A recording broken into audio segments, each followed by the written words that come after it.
like to call this meeting of the Board of Education in Fairfield to order for June 27th, 2017. Present at the moment is Mr. Mark Patton, Ms. Donna Carnell, Mrs. Jessica Gerber, myself, Philip Dwyer, Ms. Tricia Pitko, Mr. Nick Acer, Mrs. Jennifer Maxon Kennelly, and Mr. John Llewellyn. I think we're expecting Mrs. Lou McCormick later on, but we will get the meeting started. If I could ask you to stand for the pledge.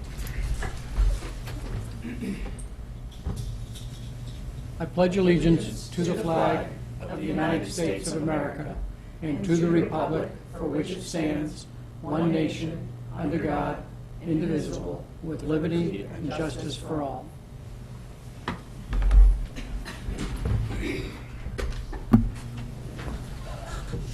So the first order of business is public comment, where members of the public may come forward and comment on agenda items that are on the business calendar. Please state your name and address. Good evening. Jennifer Leeper, 75 Sherman Court. I first want to thank the board for this wellness policy. You guys have obviously given a lot of thought and consideration to the health and well-being of our kids and community. And I just want to make a quick comment about the reference to recess on, I think it's page E. I was really thankful to see an explicit mention for recess in the policy, especially since the research on the relationship between recess and academic achievement and also social and emotional well-being is pretty unambiguous, and especially true for our youngest students.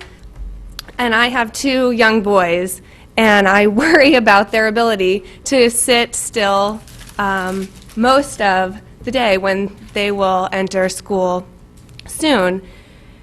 So my concern is that one 20-minute unstructured play break isn't quite enough for our kids. And I understand that elementary schools added a 10-minute additional break, and I think that's a great start, and definitely I'm sympathetic to the demands of our teachers who are asked to fit more and more curriculum into their day.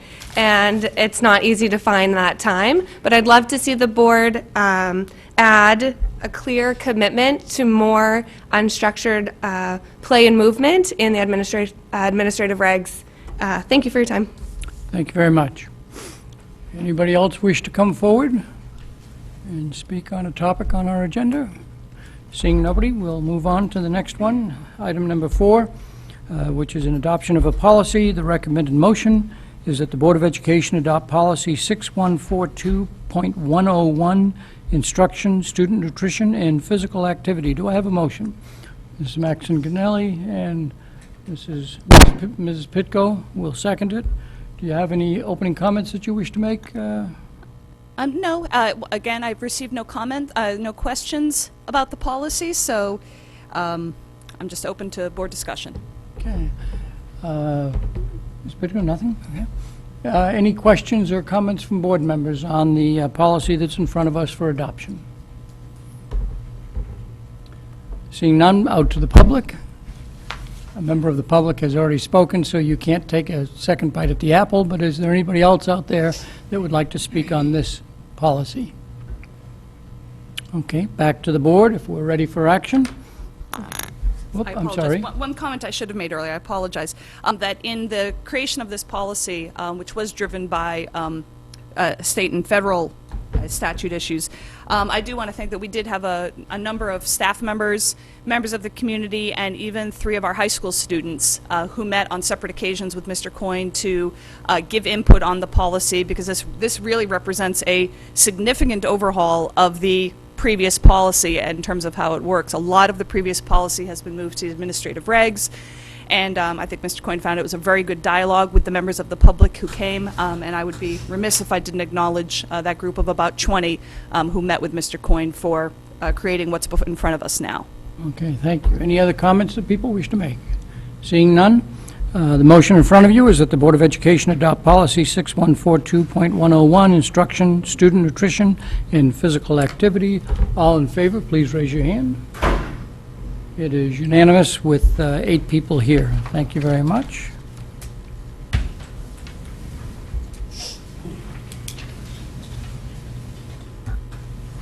Item number 5, the financial report. The recommended motion is that the Board of Education approve the line item transfers for the 2016-17 fiscal year as detailed in the financial statement per enclosure number 1. Do I have a motion? Mrs. Gerber, seconded by Mr. Asa. Before we ask the business manager, for those who are brand new, which is just one person, you're probably familiar that at the end of the year, it is not possible to have every line item be exactly on budget, on a budget that was put together in some instances 18 months before the last month of the year. So the staff are allowed to balance the budget, and then at the end of the year, we vote to make the official transfers per our policy that cover it. In the main, we have found ourselves balancing within 1% of our adopted budget, where we have to find 1% of savings someplace for 1% of overages someplace, which generally we have considered on a $165 million budget to be pretty darn close. So with that, Ms., do you have any comments that you wish to make? No. Ms. Munsell. Okay. In enclosure 1, you have several different reports. I just want to go over what the differences are in them. The financial report that you're used to getting, there's 2 of them, is the status of our general ledger as of Thursday afternoon when the board packet went out. So that had a balance of $1.2 million. The next document is the one that you're used to seeing with I have it in red and green, with the, that we reported to you in January and April, and columns 5 and 6 are the latest projected balance for June 30th. So there hasn't been much change. Column 5, line 20 is the total of the projected savings, and line 36 in column 5 is the projected deficit total, a net deficit of 502. Column 6 is all the money that we had in reserve for quite a long time now this year. That totals a little over $1 million, so for a net balance of 554. The next document is the budget transfer document. It balances out to the same 554 in the bottom line, but this is broken out a little differently as opposed to savings and deficit accounts, which is the other report. This breaks it down by the major classifications, which the salaries, personnel, fixed assets, school support, et cetera, that by policy you have to transfer between categories. So that's column 2 are the projected balances, and column 3 is the recommended transfer from one category to the other. So that's an explanation of the different documents. I think I'll just stop there and take questions. Do board members have questions on the year-end projected expenses and the transfers? Mr. Llewellyn. Thank you very much. So if we go to the colored page, which is the savings and deficits, we had a couple of, we had one shift here in line 34, which is all other sped accounts. We had held in reserve of 142 positive going to a negative 154 over the last month and a half, 2 months. What is that attributable to? Because that's a $300,000 swing.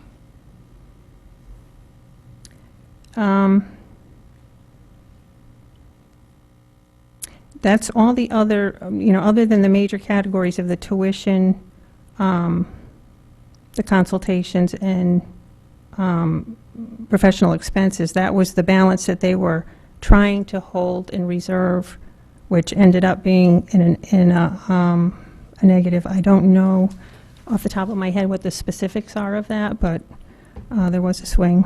And it's, it's the end of the year. I'm not surprised, at the end of the year. Can I ask Mr. Llewellyn, it was 176 held in reserve, and now it's 142 held in reserve for the next column over, and now it's down to 111 over.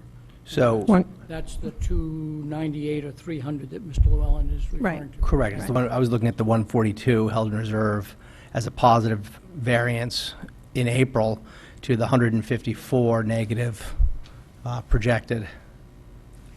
So yeah, that's about the Yeah, 300. just Correct. wanted to clarify. Yep, thank you.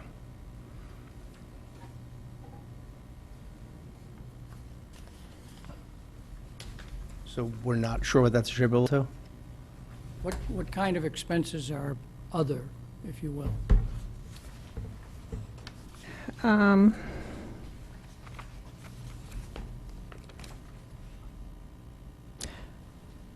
Well, on the financial report, there's a little more detail. I'm trying to look at it and see if there's something on there that jogs my, my memory as to what that would be.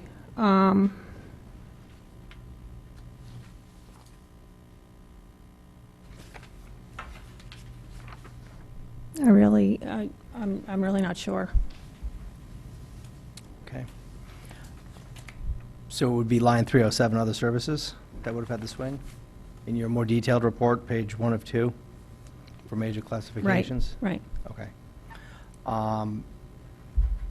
And then I guess well, I'll stick on this page, then we'll go back over there. And as well as tuition. So tuition, as of a month or so ago, 2 months ago, we had projected it to be about 550 over budget, and now it's about 700. So if we look, back into the detail again, tuition is about $700,000 over budget. Is that attributable to a couple of isolated cases, or do we have a fundamental change going on? Do we have a what? Sorry. A fundamental change? I mean, do we have what's that attributable to? Is it one or two outliers, or is it costs in general are rising? At this point, it would be additional outplacements. It's additional outplacements? So is it 1 or is it 20? That I don't know either. I don't get that kind of detail from the special ed department. Okay, just because it's close to $1 million swing, that's why I asked. Between those two numbers we just discussed, we've got $1 million swing in the last month or so. Please. Not a million. Through the chair to Dr. Jones, could you speak to that? Yes, on the tuitions, we are adding kids all year long, and so we do have students who get placed at the end of the school year that were not, budgeted, that you would have seen even 2 months ago. And I do keep up individually, but I don't get it every time a student is added. But we can have one student that can have a significant cost. The average cost for an outplacement, if you remember from the budget, is $112,000. So it looks like a bigger number, but it doesn't really take a lot to get there. Right, and that's kind of what I was looking for. Is it 1 or 2 isolated cases, or did we have another half a dozen children Yeah, I identified? can say our total outplacement number is not, at least as anticipated for 17-18, is not increasing significantly. So this is probably attributed to expenses and costs Okay. going up. Yeah. Okay, thank you. What was my other question here? Let's see. So if we flip now to the next page is the budget transfers. And we look at actually, before I get to the transfers, I would like to skip that and go right to the major classifications and go to 129, part-time employment. Which document are you on? I'm on the major classifications and summary object. It's this guy here. Yep. Oh, okay. Under personnel services. Correct. So under personnel services line 129, part-time employment. So we have, 129 under personnel. Pupil correct, part-time, 129. So we are $500,000 over budget, which is a pretty decent percentage of the base 2.6 million. Is there anything that explains that variance? I'm sorry, you're on this report. On this report, I don't see, oh, line, you're not down on pupil personnel. 129. I'm sorry, you're up above. yep, I'm just up at part-time employment. Yep, okay, sorry. That's, the biggest part of that is subs. And subs are not budgeted for at the beginning of the year? Or they are? They are to some extent, but most of the time, our subs are covered by savings in salaries because a person, person's out on leave or whatever, and we're paying a sub in their place. Okay. So that would be coming out of 101, I would think, though, right? Teaching staff? Correct, either 101 or 103.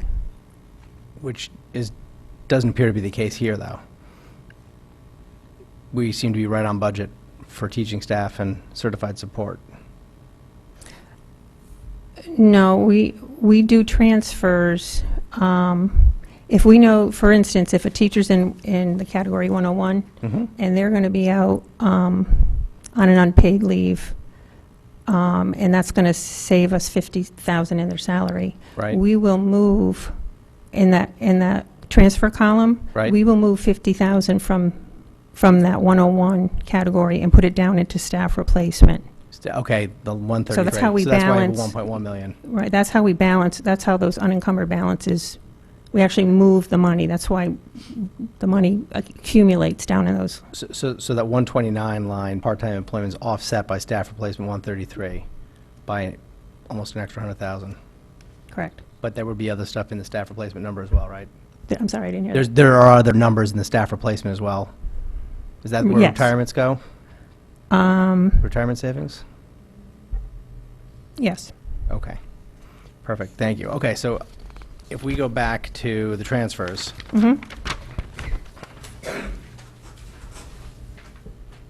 It appears as though personnel services is transferring $100,000 worth of savings out, and it's just coming down a line to take care of health care and pension, basically.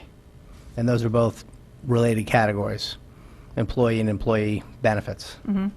And then we have $800,000 of maintenance, which is comprised of $300,000 of transportation, $200,000 of maintenance projects, $100,000 of electric, I'm rounding off grossly here, is transferred up to pupil personal services, where we have a deficit of almost $1 million.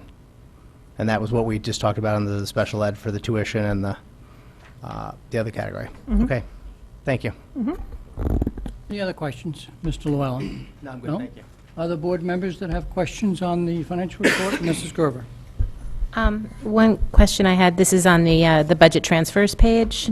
I was just curious, I know with some of the utilities, you mentioned the milder winter. Have we seen any savings with any solar things going on? We have. Have we but- noticed? We have, but I don't know that we have enough data to, I just was wondering how much was milder winter and how much was possible solar savings? we have seen savings, and I'm sure some of it's attributable to the solar, but we haven't been able to analyze how much is due to one or due to the other. Okay. Maybe Mr. Cullen wouldn't want to let the last meeting of the school year go without him being able to come forward. Do you have anything that you want to add to that question? See, you've got a smile on your face. I didn't hear the groan. Doreen's right. We don't have a full fiscal year yet on any of the rooftop solar applications to see how much we're saving. Okay. All right, So, thanks. but we will soon, and we'll be able to provide a spreadsheet for them. Great, thank you. Okay. And then I just had one other question. The transportation says that savings in sped transportation. Is that, what is that the result of in terms of the savings that we find? That it's the 298 or 289? 289, yeah. 959. The largest portion of that was special ed, like 225 of that was special ed. That's another thing I don't really have a good explanation for. I mean, I went back and looked at the history of how we budgeted and what we spent, and just last year, we were within $73,000. Right, I just didn't remember it being as large. Well, I guess through the chair to Dr. Jones, do you have any, with the special ed transportation, where that yeah. additional savings came from this year? No, we certainly can look at that. It could be a student that, has gone residential, that we were transporting. I mean, there's a number of different factors that go into that number, but we'd have to really dig in and look at that. Okay, all right, thank you. Anything else? Mr. Patton? Just a quick question on the document with the color bars, the projected expenses, and the 401A pension line. It's not a lot of money, but I'm just curious. This is the 401As are only for the new employees since that plan has been adopted, correct? Correct. So we were projecting pretty much all year a deficit, and then we wind up with $27,000 more. Is that because we had an addition of another employee, or like why would it suddenly jump to the positive? Actually, there's a component of Dr. Jones's contract that also goes in there. There's a 403B and 457, and we were just carrying an annual amount as opposed to the prorated amount since she started in December. So that's why there's a change there. Okay. And in the future, would we include that throughout the year, or is it always going to be kind of a bump at the end of the year? Let me clarify. Under normal circumstances, a full 12 months Right. of the pension would be in there, and so it would meet the budget. But because Dr. Jones has only been here 6 months, 7, then the full line item on the budget was not used, and that didn't get reconciled until Until the end. the end. That makes sense. Okay, thank you. Just to clarify that, though, it's not a positive number, it's a positive variance. We're still at a deficit of $34,000 versus the original budget, with the variance being positive. And following up on that, estimating the 401B expenses in the first year or 2 or 3 of having that program has been difficult. Yes, to say the least. When do you think you will have enough experience where the budgeting can be more like what you really can expect? Do you have any sense of that? It's going to be difficult for quite a few more years because it's, people who have been here are grandfathered, so it's all a matter of turnover. So anytime, as we lose people who are under the pension, their replacements will go in the 401A, and that's very hard to predict.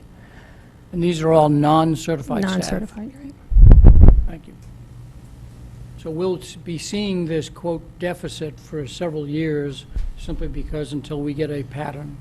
Well, we had a little more history for next year to, be able to, and the past year and a half, we have been phasing them in, so, we weren't counting, on certain contracts settling at a certain point and then having it in. We weren't budgeting for that, so it'll get a little better, but it is still going to be difficult because it is based on turnover.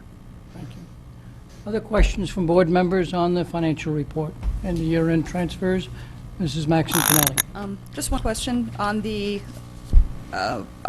budget transfer page under support expenses.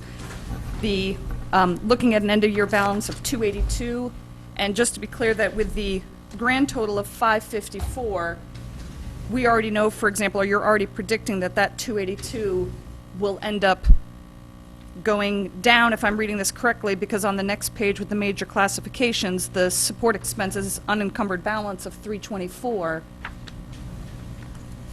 So it currently says 282 because we haven't been billed for it yet, or am I misreading this, which is always possible? No, you're correct. It is 324, but we are projecting a balance of 282.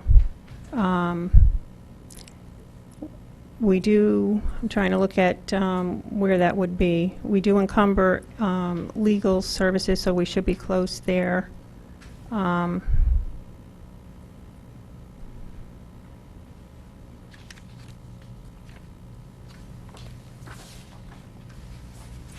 PD should be okay.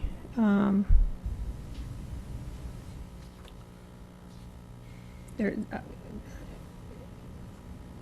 there's obviously something in this category that's not encumbered that we know is going to be an expense. But for the life of me, again, I can't look at this and see, so nothing's jumping out at me to see what it was, what it would be.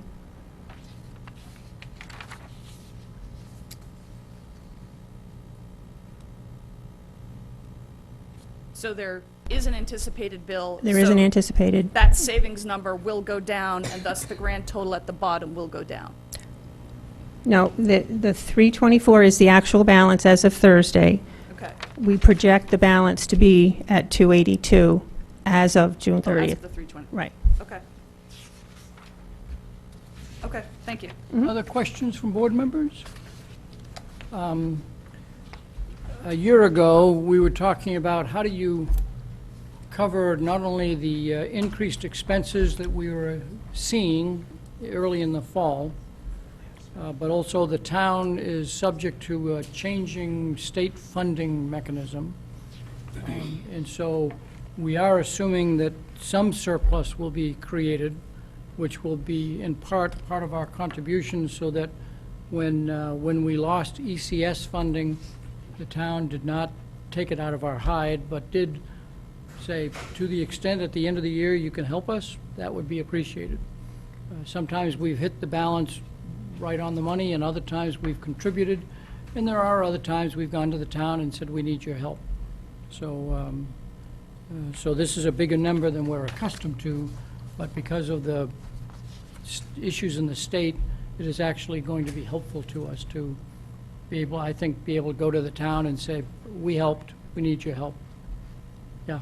So, follow up on that, what is that, I mean, that was a larger number than I thought I remembered seeing in the past. What do you anticipate? Now, obviously, number one, yeah, any other outstanding unexpected expenses have to be addressed first, but at the end of the day, how is it getting zeroed out? Well, it gets zeroed out because whatever's left in the accounts after the audit, sometime like in August, final report, not audit, but Well, final report, We close in at the end of July, Yeah. and then there'll be a then it final gets audit. yeah. transferred to the general fund, town's general So fund. when I think of all of the maintenance projects we deferred in this budget year, I'm not talking Yeah, about for the next right. budget year, none, and again, I'm not the accounting person, this can't then say, all right, we now know the bills are set, we have this left, we can still address this maintenance project, for example. I mean, I think of the small amount of the Tomlinson tiles, where we're already doing the 9,000, there's 33 more, and a number of other projects, which, of course, Mr. Cullen would prioritize and not tell us the priority number for. But, you know, if that money is there, there's 2016-17 maintenance Yes. projects that weren't addressed. Can that be part of this? If I might answer that, yeah, one of the, if you'll notice down in the bottom left-hand corner, we specifically added that subject to change until fiscal year is officially closed, because as we literally are paying, like those tuition bills right up until this point in time, we've been working with Mr. Cullen and also with instruction to make sure if we had something on reserve and it was frozen and we think it really needs to be done, I don't anticipate that we will end at this number. Yes. So the answer is yes. My answer of yes would be, but we are one town, and if we spent it all the way down to zero, the next time we went to the Board of Finance and said, we need your help, they might say, you know, where were you when we needed you? So I think there's a balance between what we can do and, And in any other year, and it's not that I don't at all disagree with what you're saying, but when I think of how many projects we deferred, Yeah. I would have no problem defending to the Board of Finance that it was money well spent.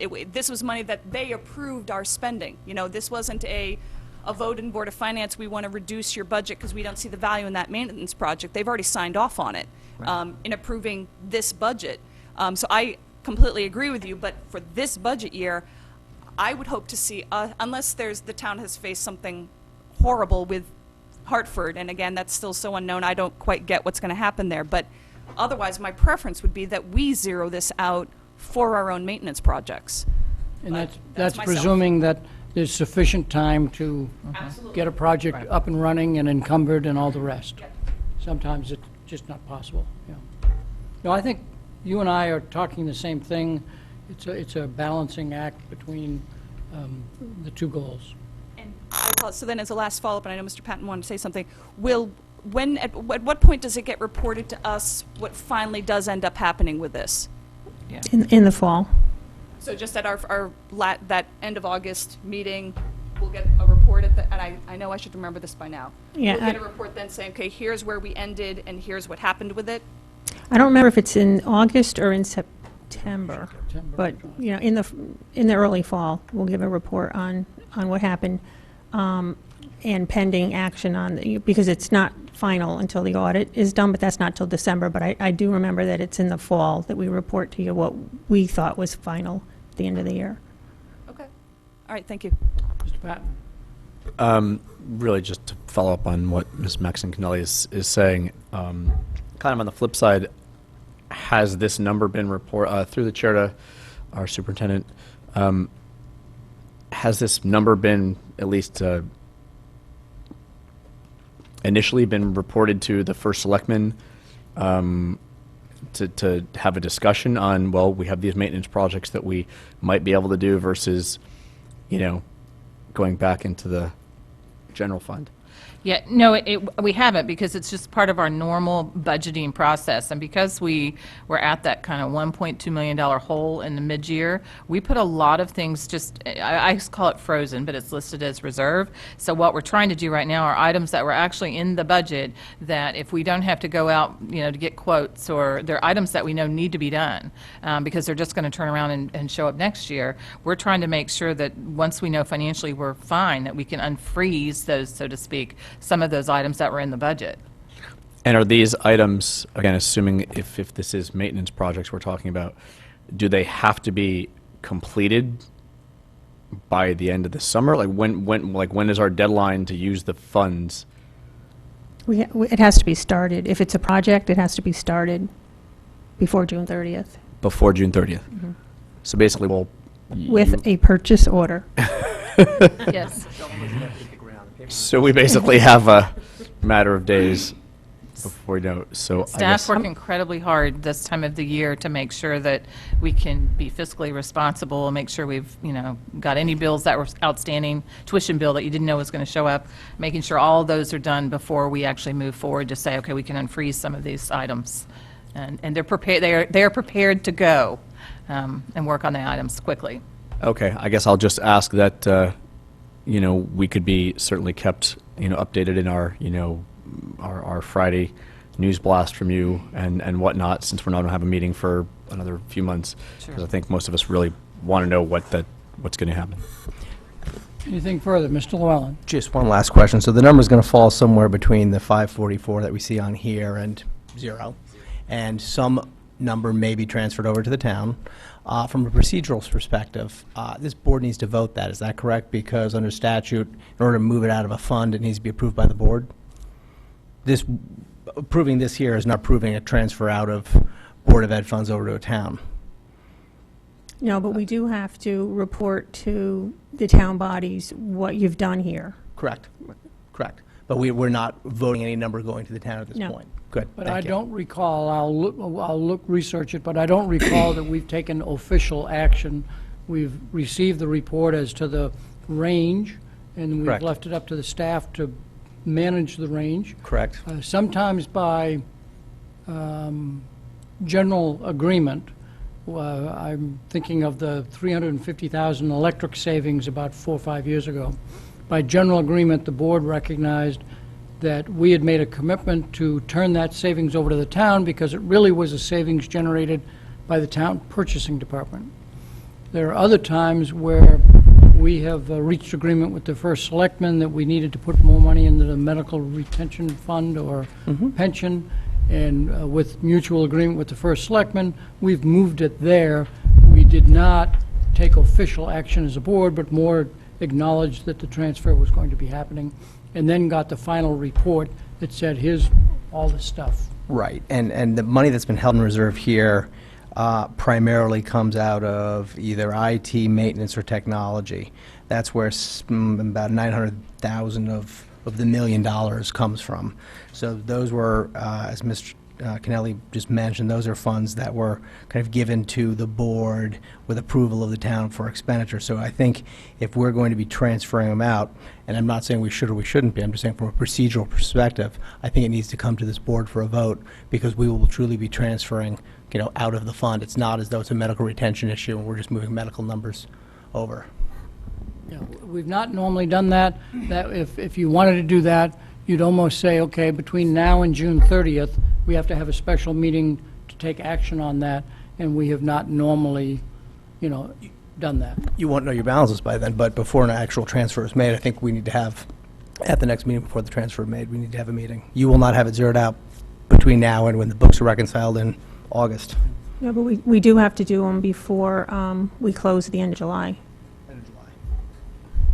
So, as my memo mentions, we, by policy, we bring this to you, you vote on it, and then by practice, we have always done any additional transfers that were required to close out for July.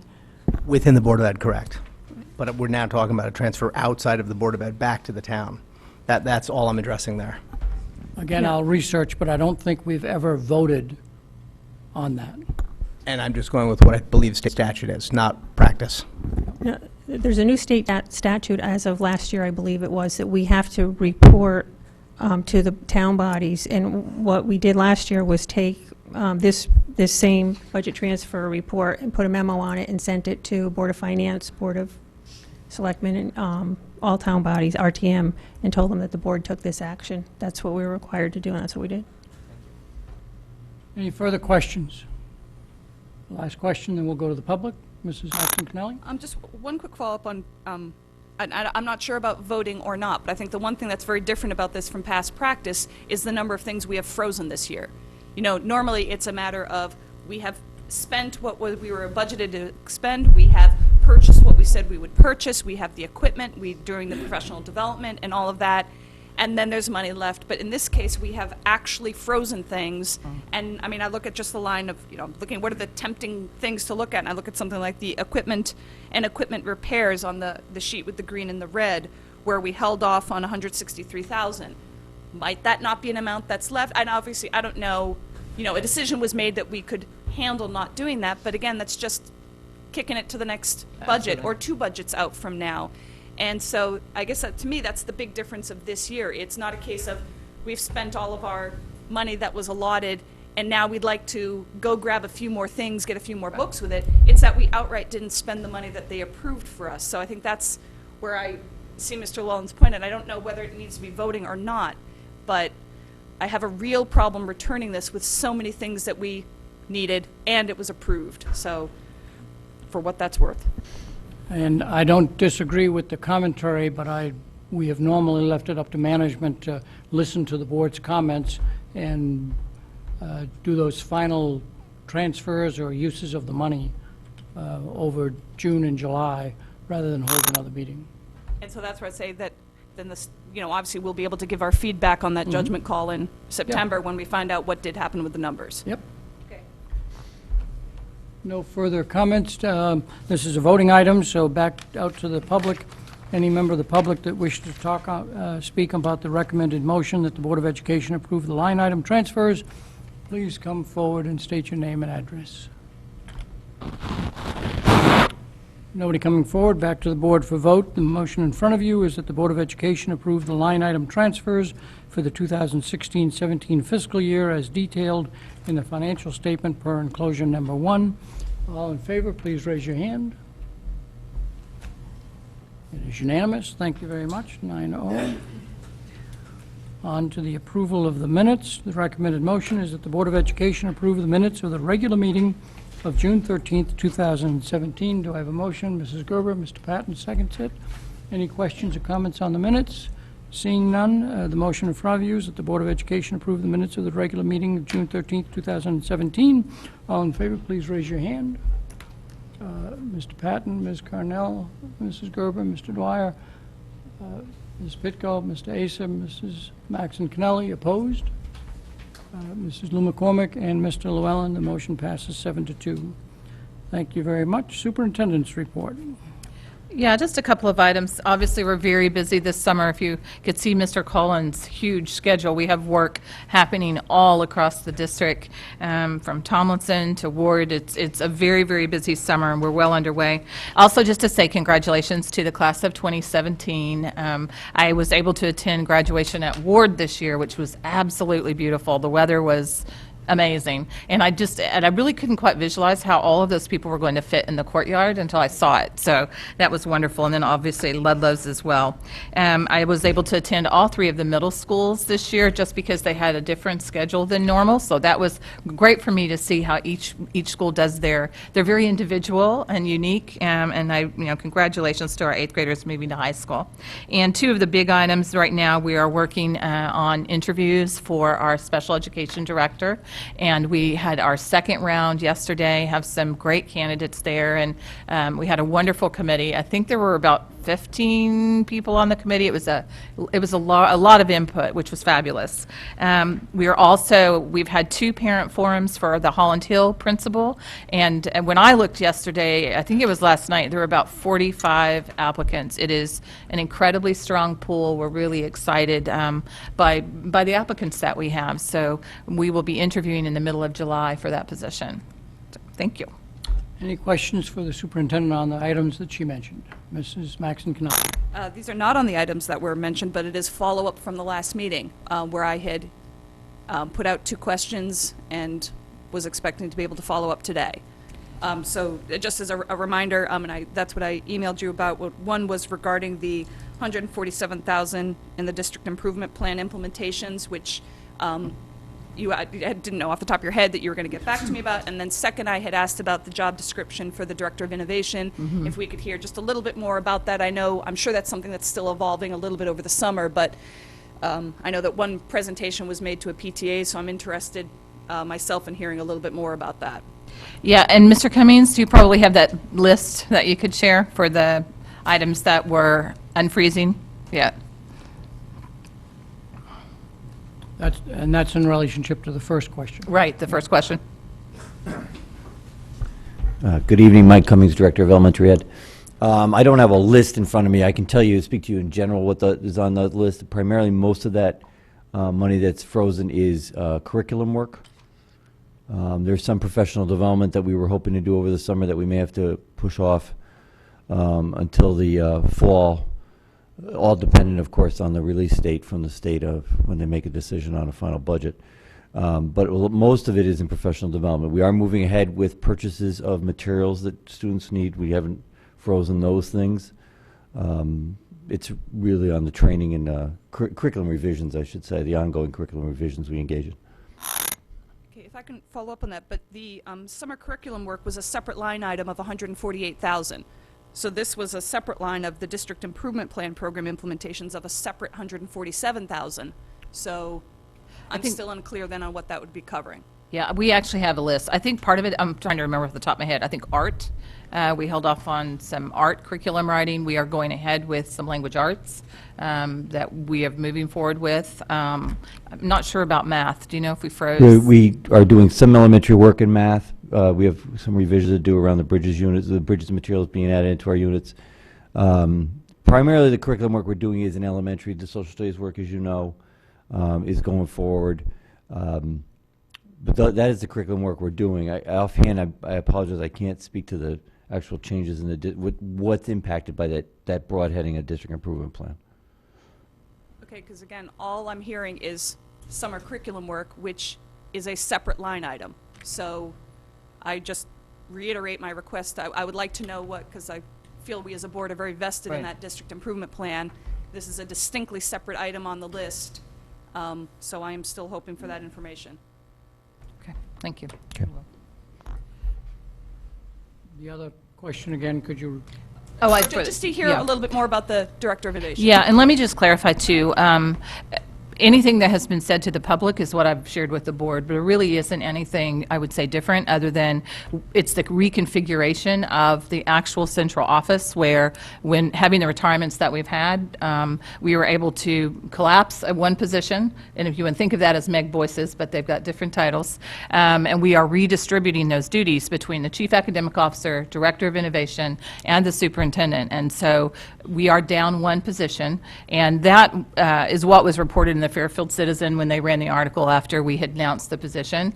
And what I did for at the PTA meeting was actually I did a PowerPoint where they could see these people were in these positions. Position is, we're down one position now. Probably the only question I had was somebody said, well, why the word innovation? What does that mean? We really wanted to make sure that the people who were applying were very forward-thinking and that they were 21st century thinkers in the way that they're going to help us approach curriculum, really pre-K through 12, and not only with 21st century strategies, but also just to be able to think about what student learning needs to look like in the classroom now and be innovative. And we definitely need that now with the budget that we're working with more than ever. Thank you. You're welcome. Other questions for the superintendent? Okay. Committee liaison reports. Mr. Asa, do you want to go first? Last night, the RTM voted unanimously to approve the bonding request for Holland Hill Elementary School's project. It carried a unanimous vote through the Board of Selectmen, Board of Finance, and RTM, so I thought that was noteworthy. And the application is It should be noted that about 90% of the RTM all raise their hands trying to second the motion. That is true. And the next step is submitting the application to the state before the June 30th deadline, so we get the reimbursement rate that is current. So that is in the works. Any questions for Mr. Asa concerning the Holland Hill project? One very quick question. So in every way, this project would be considered on schedule at this point? Because obviously I know there's other things that are going on in addition to securing those votes, so it is on schedule. Yes, right now it is pretty much on track with the original schedule of the fall of 2019, I believe, completion. Does that sound right, Phil? Yeah, fall school year starting 2019, August, September 2019 of it being complete, and right now it's looking good. Mr. Llewellyn? And through the chair, do you know what the final number came out as the cost that's being submitted? Yeah, the bonding request was for $17,300,050. And then there was an initial seed money of 1.2. So it wound up being 18,500,000 in round numbers, and 500,000 of that is a contingency specifically set aside for any hazardous material remediation. So if that's not needed, there's 400-something thousand built in for hazardous material. So if that 500 isn't used, it won't be bonded. And that's a commitment that the building committee made to the various town bodies, that 500 is to cover unexpected environmental issues, and if we don't have any, then I'm going to not spend it, and you won't have to bond it. Remember that we passed the bond, but the town, not we, the RTM, but the town doesn't really bond the costs. It waits until the full project is done and then bonds the total amount of actually spent money. Any other liaison reports or questions? Yes. I just wanted to say from policy, obviously our work is ongoing. We have several things that we're looking forward to in the fall with a new staff member, so hopefully that all goes well. But I did want to just say a final thanks. I'm not sure if Mr. Coyne knew exactly what he was stepping in for when Mrs. Parks completely set him up by saying, I think you would be perfect for policy, when he came on to share the duties with her. And I just want to sincerely thank him for all the time he spent with us. It is a lot of work, and he was seeing us through a good portion of that audit, some more difficult than others, and I just wanted to express a thanks to Mr. Coyne. Any questions for the policy committee? If not, Mrs. Gerber?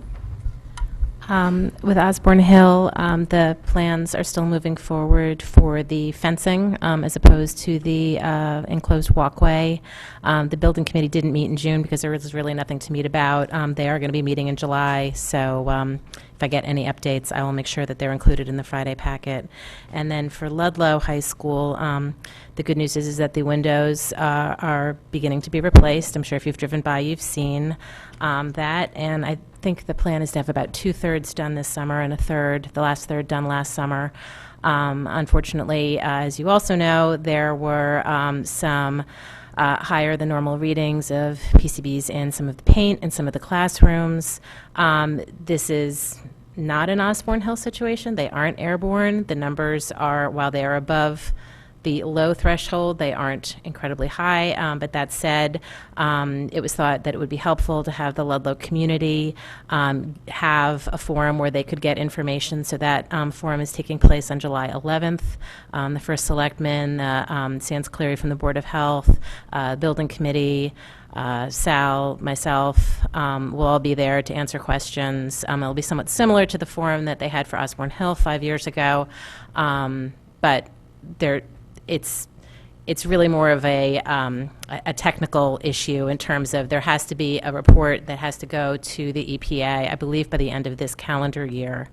But it's not a safety issue, but it is a procedural issue, in that this report does need to be filed in terms of how they are going to deal with these PCBs. So it's ongoing, and again, any information I get, I'll forward to the board. Any questions for Mrs. Gerber? Any other liaison committee reports people wish to make? Seeing none, on to open board comment. Any member of the board have a comment that they wish to make at this time? Seeing none, I'll only say two. One, I think each of you received in your packet the annual November registration CABE conference. So if you are planning on going, it would be appreciated if you would let Mrs. Brown know that. It might have been in one of the other Friday packets, right? Was it in a Friday packet? Yeah, I don't know which one, but it was in a prior Friday packet. You can get another copy from Ms. Brown if you don't remember it. This is an election year, and so CABE does allow for late registrations, but still qualifying for the early registration fee for new board members. That doesn't give existing board members permission to wait to the last minute. But for board members who may be on the ballot and won't know whether they're elected or not, they'll generally allow us to put in like a reservation for candidate A, candidate B, or board member A or B or C. So it's a good meeting. I think all of us who have gone have found it to be useful. Second comment I'd make is July 31st, we have called a joint meeting with the Board of Finance as required by state law. And there's no specific agenda item, but we are required to meet with the Board of Finance to have them give us whatever advice they may want to give us regarding the town's finances as we enter into negotiations with the teachers' union and the administrators' union. So July 31st, count on that meeting. That's not the only time we get to talk about this, but it's a required meeting, and it has to be held before August 2nd. So that was the only date that seemed as though everybody could make. Yes? Has to be a public meeting. I don't, but you're welcome to. Wait a second, let me finish with this. You asked, no, this is not, this is a negotiating strategy meeting, so it is not open to the public. Right. Any other open board do you have questions on what I just said? Please do. Go ahead. I don't, because I know we do have a follow-up. Are we looking possibly at adding another meeting in August, or anything else board-related to that is going to be put before or after our meetings once the school year starts? And I don't recall, so. We have generally met on this subject either before or after a regular board meeting. Negotiations don't move at a rapid pace, and generally the first several meetings relate to work rules that we're having putting proposals in front, both sides have discussion, and so they're really not officially decided generally until October and November. And so we'll be able to meet at the August, couple of meetings in September, with enough time prior to actually making final negotiating offers. So that's how we've normally done it. Thank you. Mr. Llewellyn. And who will be representing the board at those meetings? I am representing the board for the teachers, as the chair has normally done, and I still need somebody who can represent for the administrators, recognizing that the actual vote for this is, generally it happens at the second meeting in November. So therefore, not to say that, you know, all of you aren't eligible, but if you're not going to be on the board after the November elections, then we need somebody that actually would be. So, we haven't appointed somebody for the administrators yet. Okay, thank you. Any other open board comment? Ms. Pitko, do you have a comment that you wish to make? I was just going to add that Phil and I opted to go to the CABE Leadership Conference July 25th. Any other open board comment? Seeing none, out to the public. If there's any member of the public that wishes to comment on any agenda items that we've talked about, and now that you've heard our discussion, you'd like to make a comment, please come forward, state your name and address. Nobody coming forward, thank you very much. Before I put this official motion on, can I ask those in the public, the executive session is likely to last an hour, maybe an hour and a half. There's certain steps we have to go through and give all 9 board members an opportunity to talk.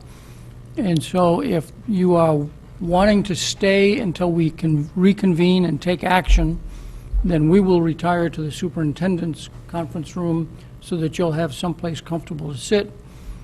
But if you're not going to stay, then in all likelihood, we'll just stay here instead. Can I get a sense from the audience whether is anybody that, and you're more than welcome to stay, the TV will stay and record whatever action we take. Can I get a sense from the audience whether there's somebody that will stick around? Okay. So board members, we will stay here for the executive session, allow the staff and the audience to leave, and confirm that you've turned off the tape at the moment in the audio. Well, yeah, you should, that immediately after the motion, you'll turn it off and let me know that. So having said that, the recommended motion is that the Board of Education hereby moves to enter into executive session to discuss superintendent employment and performance in accordance with Connecticut General Statutes, CGS 1-200-6A. Do I have a motion? Mrs. Gerber, Mr. Asa, all in favor, please raise your hand. It is unanimous. 9-0. Thank you very much. So again, I asked the TV person to, yes, you've turned everything off.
We do, okay. So we need to move to come out of executive session. We don't, okay, yep. So we've come out of executive session and we are ready to act on approval of the superintendent of schools contract. There are 2 different motions. I'll read the contract one first. that the Fairfield Board of Education enter into a contract of employment with Tony Jones as Superintendent of Schools for the period 7/1/17 through 6/30/2020 on the same terms as set forth in the 2016-19 contract, except the base salary for each year shall be as for the 2016-17 contract year, unless otherwise negotiated between the parties, and that effective July 1/17 and 2016-19 contract be terminated and replaced by the 2017-2020 contract. Do I have a motion? Mark, followed by Mr. Patton, followed by Mrs. Eileen Lou McCormick. Any conversation or comment on the motion? I won't restate the whole thing, having just restated it. Don't restate them. All in favor, please raise your hand. Unanimous, thank you very much. The second one is that the Fairfield Board of Education set the superintendent's base salary for 2017-18 at a 2% increase over the 16-17 base salary. Do I have a motion? Ms. Carnell? Ms. Pitko? Any discussion? Seeing none, all in favor, please raise your hand. Mrs. Lou McCormick, Mr. Patton, Ms. Carnell, Phil Dwyer, Ms. Pitko, Mr. Llewellyn, opposed? Ms. Gerber, Mr. Acer, Mrs. Max Cannelli. The motion passes 6-3. With no further business before us, the recommended motion is that this regular meeting of the Board of Education adjourn. Mrs. Gerber, Mr. Acer, all in favor, please raise your hand. It's unanimous, 9-0. We're done. Thank you very much.